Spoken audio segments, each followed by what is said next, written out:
في هذا البيت القديم فيما كان يعرف سابقا بالحي اليهودي في مدينة أم درمان السودانية، يعيش منصور إسحاق إسرائيل مع أولاده الثلاثة.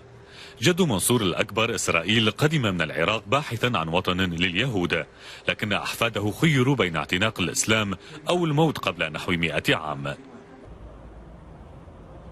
نشأ منصور في أسرة متعلمة، وهو يملك صيدلية تعد من أقدم الصيدليات في أم درمان، ورغم كونه مسلما تعرض ابن 68 عاما لعديد من المضايقات بسبب اسمه. المضايقات بتجي من بعض الناس اللي بتتعامل معاهم تعامل مباشر، يعني مثلا زي الجوازات والهجرة. أنا لقيت مضايقة من زولة ضابطة قرقت علي، يعني اتريقت على اسمي. تشهد هذه المقبرة في الخرطوم على تاريخ اليهود في السودان. قدم هؤلاء من مصر وتركيا في نهاية القرن ال18، ووصل عددهم إلى قرابة 1000 شخص، لكن معظم اليهود اضطروا إلى الهجرة بعد تعرضهم لمضايقات كمصادرة الأملاك، مثل ما حدث بعد حرب عام 67 بين العرب وإسرائيل.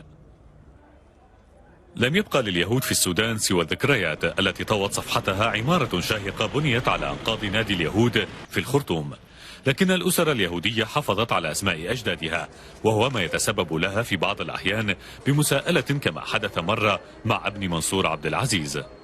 أول ما دخلت الفصل الأستاذة سألتني عن اسمي أبو باي، قلت لها عبد العزيز منصور إسحاق إسرائيل، وبعد ذاك سألتني عن إسرائيل هل ده اسم ولا لقب، قلت لها ده اسم، وبعد ذاك سألتني عن ديانتي ديانتك شنو، قالت لي مسلم ولا كافر، قلت لها أنا مسلم.